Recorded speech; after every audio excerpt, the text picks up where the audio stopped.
کس بات کی؟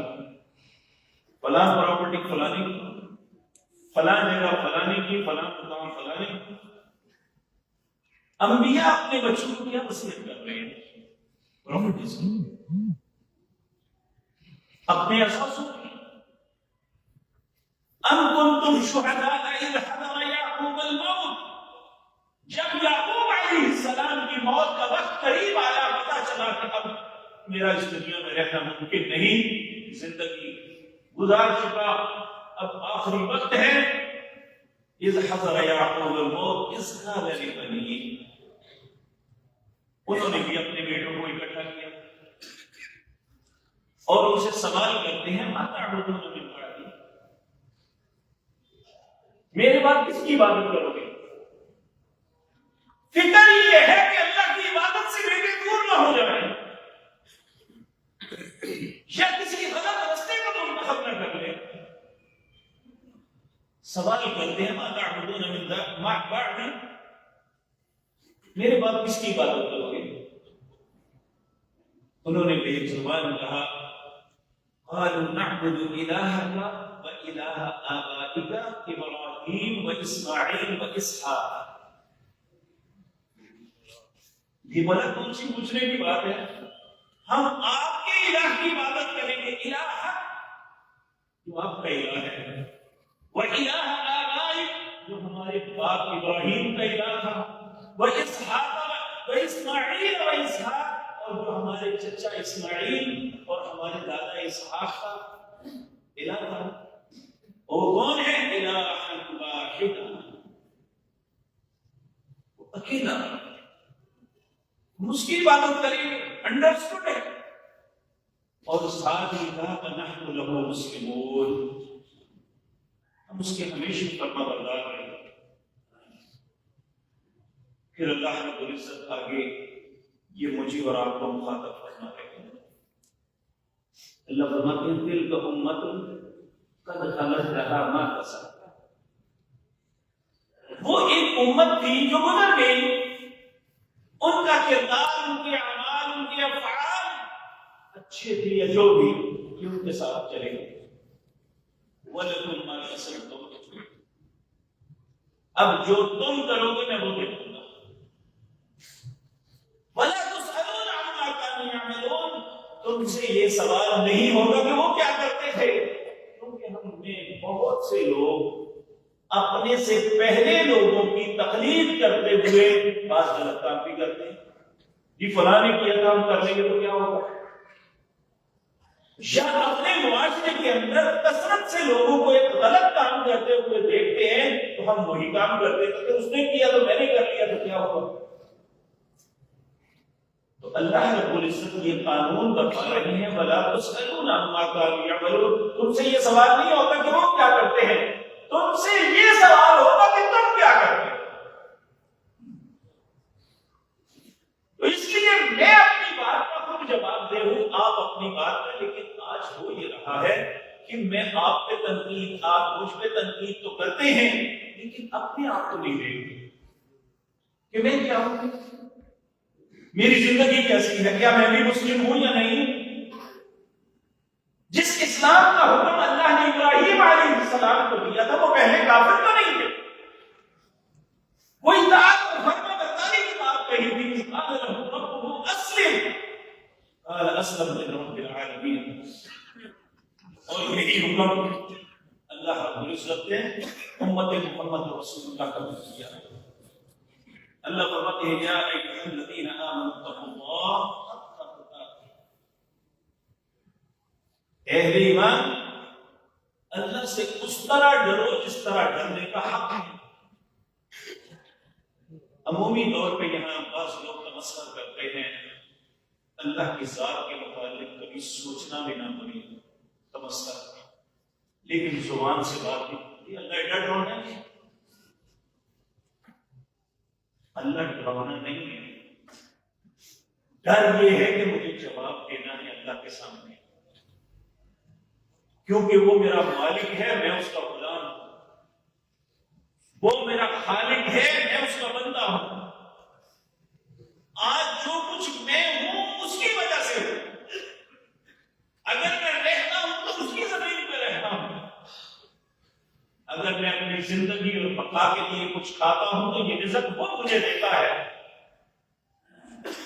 تو جو میری ہر چیز مہیا کر رہا ہے, مجھے ہر چیز دنیا میں دے رہا ہے, مجھے پوچھے گا نہیں تو زندگی میرے لیے گزاری آپ نے کی.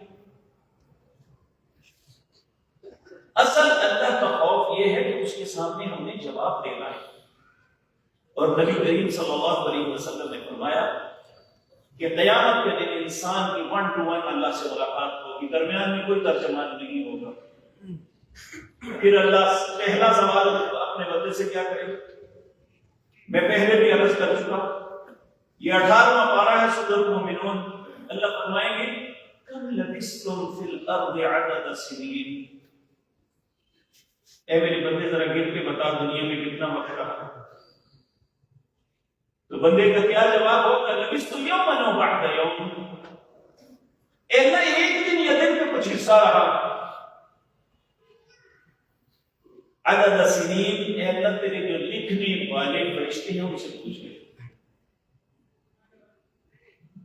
اللہ فرمائیں گے قال ان لبثتم الا قليلا لو انکم کنتم تعلمون. پھر اتنی تھوڑی مدت کے لیے جو کردار آپ نے ادا کیا کاش تم پہلے سمجھ جاتے. پھر آگے سوال ہے 4 زندگی کے. میں نے تمہیں زندگی دی, ہم جو زندگی جی رہے ہیں میں نے تمہیں دی اور واقعہ اس نے دی. اور جس دن وہ چاہے گا ہم میں سے کوئی شخص اس کے راستے میں رکاوٹ نہیں بن سکتا. جب چاہے لے جائے. میں نے زندگی دی, کہاں بسر کی. میں نے جوانی دی, کہاں برباد کی. میں نے مال دیا, کہاں سے کمایا اور خرچ کہاں کیا. اور جو میں نے قانون دیا تھا اس پہ عمل کہاں تک کیا. یہ ہے اصل ڈر, یہ ہے اصل خوف کہ اللہ کے سامنے یہ جواب دینا ہے. اور اس جواب دہی کا احساس ہی کا نام مسلمانی ہے. ایک بندے کو یہ پتا ہو کہ میں نے اللہ کے سامنے جواب دینا ہے, اسی کا نام مسلمان ہے. میرے عزیز بھائیو, یہ اسلام اتنی بڑی نعمت ہے کہ اللہ کے نبی جو ہے نا وہ بھی ان باتوں پر دعا مانگتے رہے. جب یوسف علیہ السلام دعائیوں نے قتل کا ارادہ کیا, اللہ نے کہا تم قتل کرنا چاہتے ہو, میں بچاتا ہوں. انہوں نے کنویں میں پھینکا, اللہ نے کنویں سے نکال کے مصر کے بادشاہ کے پاس تربیت کے لیے چھوڑ دیا. پھر اس کے بعد آزمائشوں سے گزر کے جب 40 سال تک مختلف آزمائشوں سے گزرے, کون سی مصیبت تکلیف نہ آئی تو آپ پہ نہ آئی ہو, حتیٰ کہ قید بھی بھگتنی پڑی. جب بلاخر سب کچھ ساری آزمائشیں ختم, اللہ نے عزت و شرف سے نواز دیا, خدا عزیز مصر بن گئے. اور وہ بھائی جو آپ کی تنزلی پہ آمادہ تھے, آپ کو ختم کرنے پہ کہ کہیں باپ کی نظر میں یہ اچھے نہ بن جائیں, آج وہ فقیر کی صورت میں سامنے کھڑے. تو اس وقت بھی یوسف علیہ السلام نے اللہ سے یہ دعا مانگی تھی, رب قد آتیتنی من الملک, اے اللہ تم نے مجھے بادشاہی دے دی, وعلمتنی من تأویل الاحادیث, اے اللہ تم نے خوابوں کی تعبیر کا علم بھی مجھے دیا. فاطر السماوات والارض, اے اللہ تو زمین و آسمان کا مالک ہے. انت ولی فی الدنیا والآخرہ, اے اللہ دنیا اور آخرت میں تو ہی میرا دوست ہے, اس لیے میری تجھ سے التجا. کیا التجا؟ توفنی مسلما والحقنی بالصالحین. اے اللہ مجھے موت دینا تو اسلام کی حالت میں, یعنی فرما برداری میں موت دینا. آپ دیکھیں ہم مختلف لوگوں کی اموات کی خبر سنتے ہیں. ایک شخص نماز پڑھ رہا ہے یا نماز پڑھا رہا ہے, ایک شخص قرآن پڑھ رہا ہے یا قرآن کے پاس بیٹھا ہوا ہے, ایک شخص مسجد میں اللہ کا ذکر کر رہا ہے، اسی حالت میں موت آ گئی، ہم کہتے ہیں کتنا خوش نصیب ہے۔ اور ایک شخص اپنی کار کے اندر بڑے پراٹھے بنتا ہوا جا رہا ہے اور سامنے پکچر لگی ہوئی ہے انتہائی غلیظ قسم کی، گانے سن رہا ہے، ایکسیڈنٹ ہوتا ہے، اسی حالت میں موت آ جاتی ہے۔ یہ اسلام کی موت ہے۔ انبیاء نے موت مانگی تو توفنی مسلما والحقنی بالصالحین، اے اللہ مجھے موت دینا تو اسلام کی حالت میں دینا۔ اسی طرح میرے عزیز بھائی،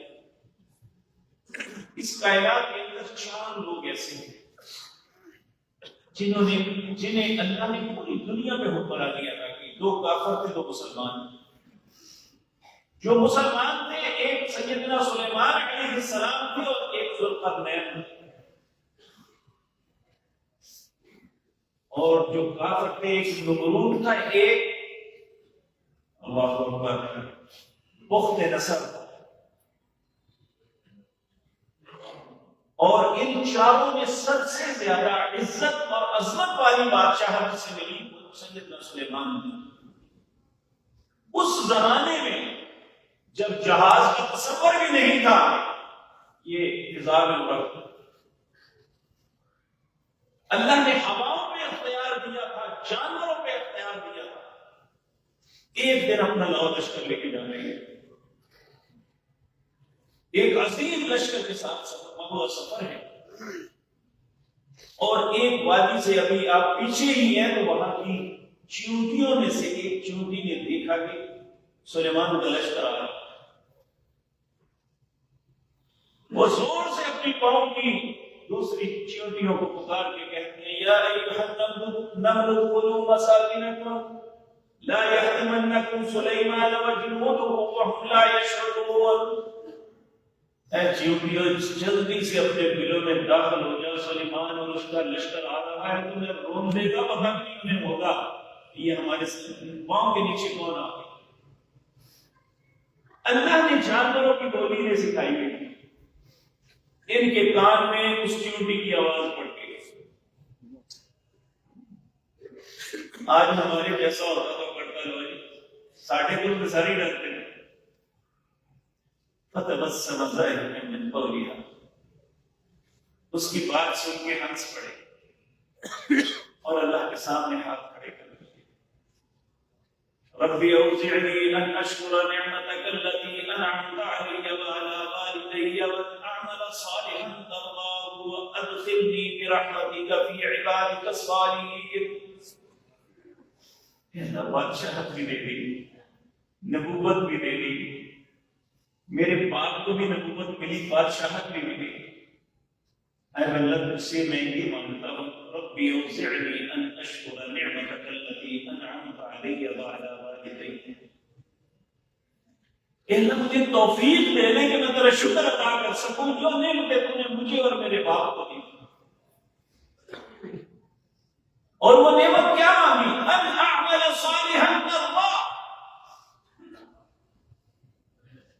کہ میں اچھے کام کروں جن سے تو راضی ہو جائے۔ اللہ یہ شوق ہم نے بھی پیدا کر کہ ہمارے دل میں بھی یہ ہو کہ اللہ تو ہمیں بھی ایسے کاموں کی توفیق دے دے جن سے تو راضی ہو جائے۔ وَأَدْخِلْنِي بِرَحْمَتِكَ فِي عِبَادِكَ الصَّالِحِينَ، اے اللہ تو اپنی رحمت سے مجھے اپنے نیک بندوں میں شامل فرما دے۔ یہ اللہ کی رحمت اتنی بڑی نعمت ہے۔ نبی مکرم صلی اللہ علیہ وسلم نے فرمایا، لن يدخل احدا عمله الجنہ، کوئی شخص اپنے عمل کی وجہ سے جنت میں نہیں جائے گا۔ لوگ بڑے متعجب ہوں گے، یا رسول اللہ ولا انت یا رسول اللہ، کیا آپ بھی؟ آپ نے فرمایا، ہاں لا ولا انا الا یتغمدنی اللہ بفضل ورحمہ، جس شخص کو اللہ کے فضل اور اس کی رحمت ڈھانپ لے گی وہ اللہ کی جنت کا مہمان بنے گا۔ اور کس کو ڈھانپے گی؟ جو شخص اللہ کی فرما برداری میں زندگی بسر کرتا ہے۔ اللہ رب العزت ہم سب کو بھی ایسا بننے کی توفیق عطا فرمائے۔ اللہ اکبر۔ اسی طرح اللہ رب العزت انبیاء جو ہے انہوں نے اپنی قوموں سے کہا، اللہ نے فرمایا قل، انہیں کہہ دیجیے انی امرت ان اعبد اللہ، مجھے حکم یہ دیا گیا ہے ان اعبد اللہ، صرف اللہ کی عبادت کریں، مخلصا لہ الدین، اس کے خالص دین پہ عمل کرنا ہے۔ دین اپنی مذہب کا نام نہیں ہے کہ کچھ چیزیں ایڈ کر لو یا کچھ نکال لو، ایسا نہیں۔ وَأُمِرْتُ لِأَنْ أَكُونَ أَفْضَلَ الْمُسْلِمِينَ، اور انہیں کہہ دو کہ سب سے پہلے فرما برداروں میں اگر کسی کا نام ہوگا تو میرا ہے۔ اور اللہ کے انبیاء اور رسول جو ہیں اللہ کے سب سے زیادہ فرمان، اپنی قوم میں سب سے زیادہ متقی اور فرما بردار ہے۔ اور اللہ نے کہا لوگوں کو کہہ دو کہ مجھے بھی حکم یہی ہے۔ اور پیارے نبی صلی اللہ علیہ وسلم کو بھی اللہ نے حکم دیا۔ آج ہم کہتے ہیں نہیں نماز پڑھی دیکھی ہو جائے، روزہ نہیں رکھے دیکھی ہو جائے۔ اللہ رب العزت نے اپنے حبیب کریم کو کہا تھا وَاعْبُدْ رَبَّكَ حَتَّىٰ يَأْتِيَكَ الْيَقِينُ، اے میرے پاک پیغمبر، اس وقت تک عبادت اللہ کی کرنی ہے جب تک موت نہ آ جائے۔ تو اگر اللہ کے نبی صلی اللہ علیہ وسلم اللہ کی اطاعت اور فرما برداری کے بغیر زندگی بسر نہیں کر سکتے، فرمائیں کیا حیثیت ہے۔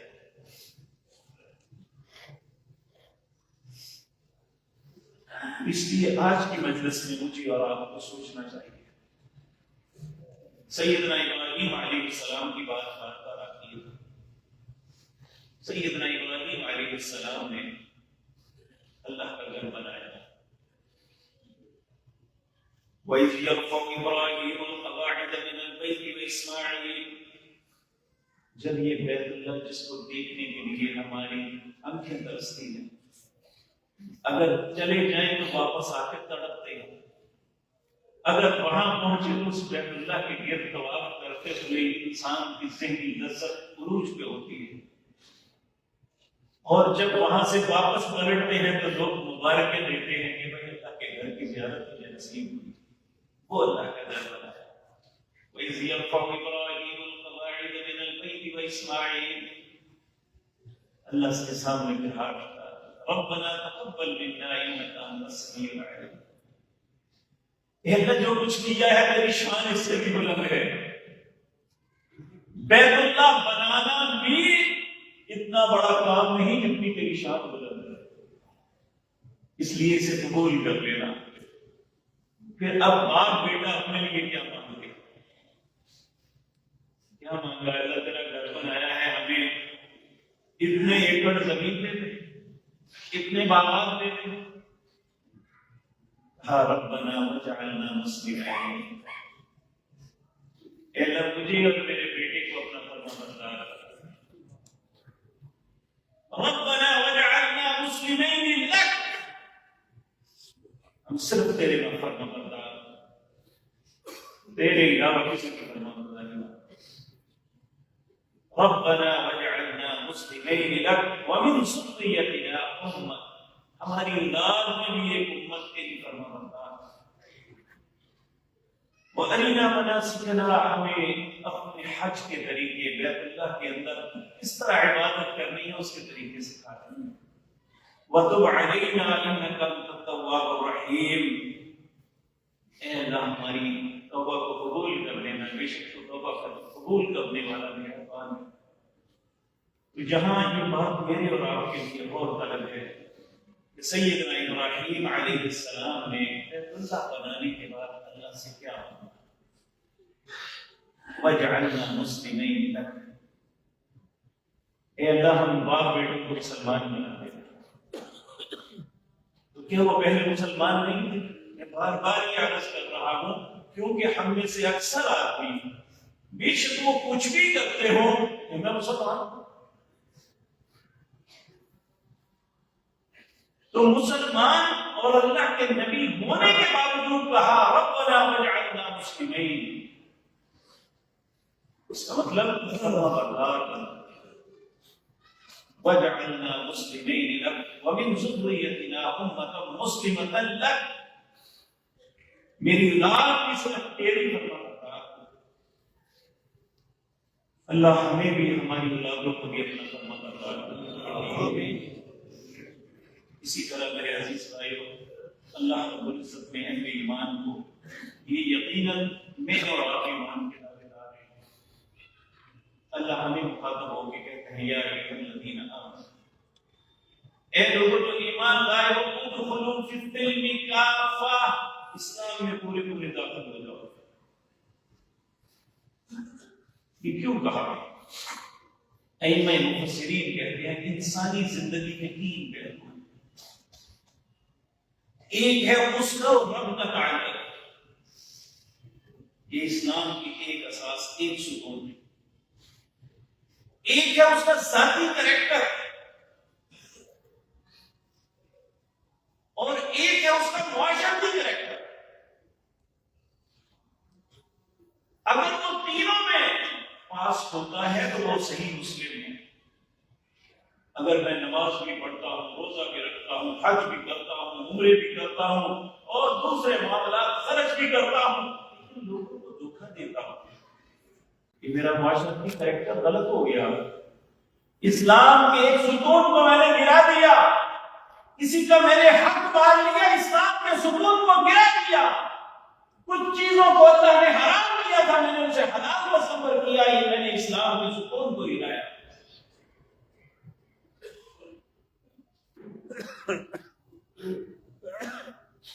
اس لیے فرمایا یا ایھا الذین آمنوا ادخلوا فی السلم کافہ، اہل ایمان اسلام میں پورے پورے داخل ہو جاؤ.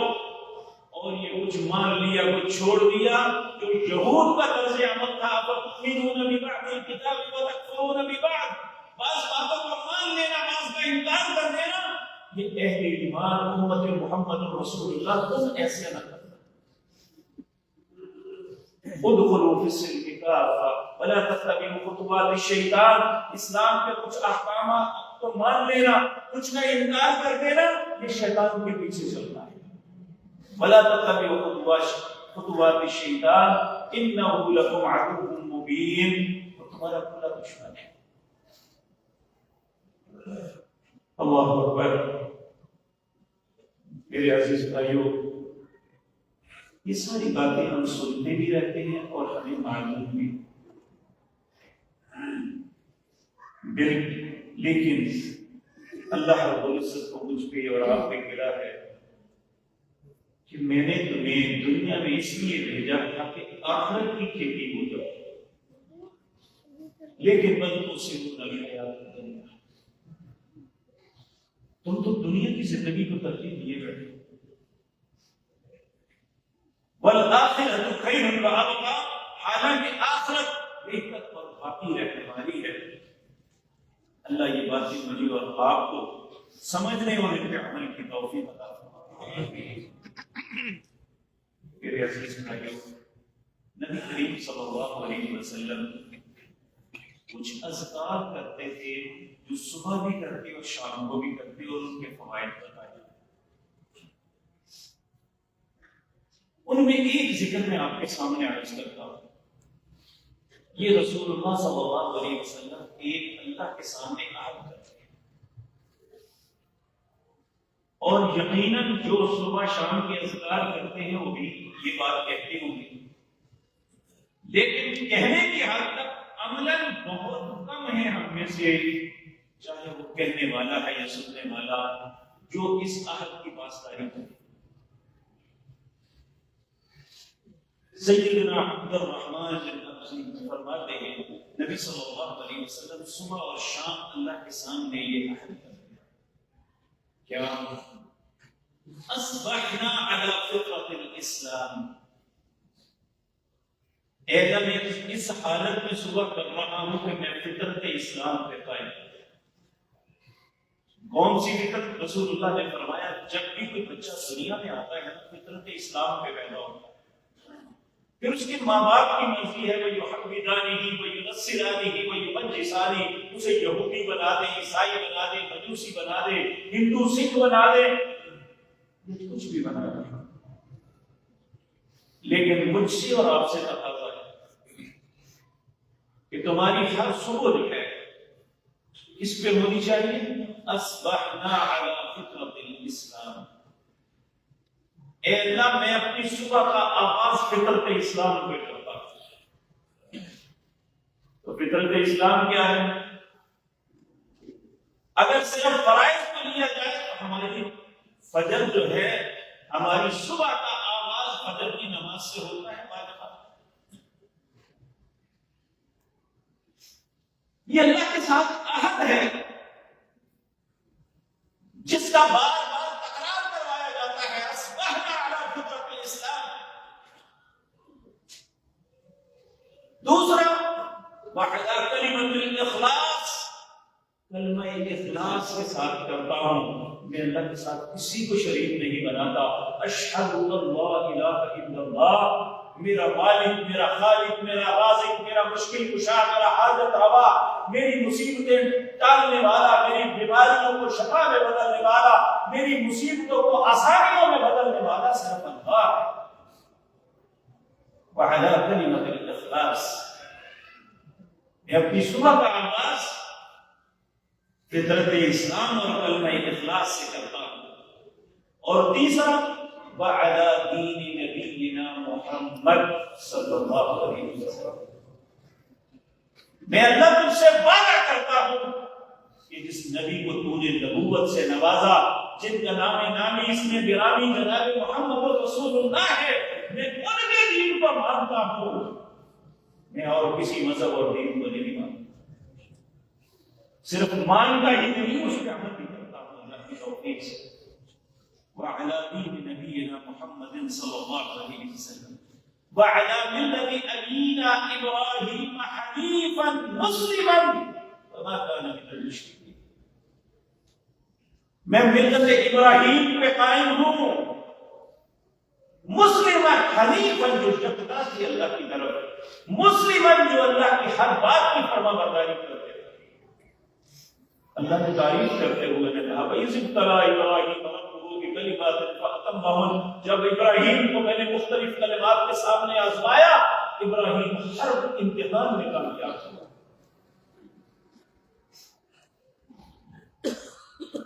وما كان من المشرکین، میں مشرکوں میں سے نہیں ہوں. یہاں 5 اچھی چیزیں بیان کی.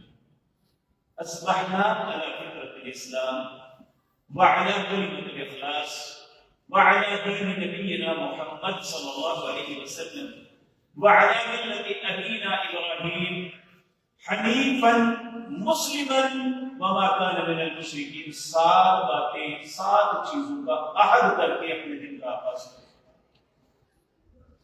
اب دن گزر گیا، رات آ گئی تو کہا امسینا علی فطرت الاسلام، میں نے شام کی کس حالت میں کہ میں فطرت اسلام پہ قائم ہوں. صبح بھی تھا، اب بھی. امسینا علی فطرت الاسلام وعلی کلمۃ الاخلاص وعلی دین نبینا محمد صلی اللہ علیہ وسلم وعلی ملة ابینا ابراہیم حنیفا مسلما وما كان من المشرکین. اب میں بھی اپنے آپ سے سوال کروں، آپ بھی کریں کہ ہم ان باتوں پہ قائم ہیں؟ اگر قائم ہے تو یقیناً ہم مسلم ہیں، اگر نہیں تو ہمیں اپنے رویوں پہ غور کرنا چاہیے. اللہ کہنے والے سننے والوں کو سمجھ عطا فرمائے.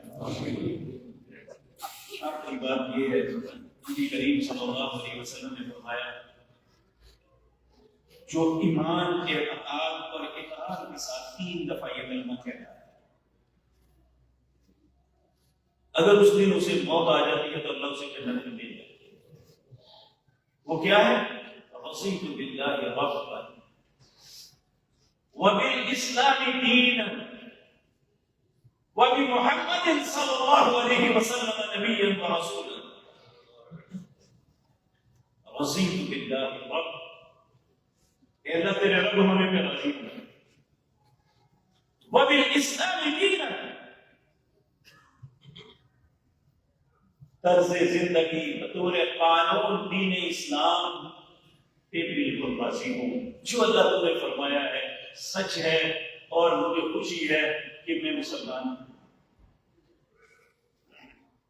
وبمحمد صلی اللہ علیہ وسلم نبی و رسول، اور میں اس بات پہ بھی راضی ہوں کہ میرے نبی جناب محمد رسول اللہ صلی اللہ علیہ وسلم.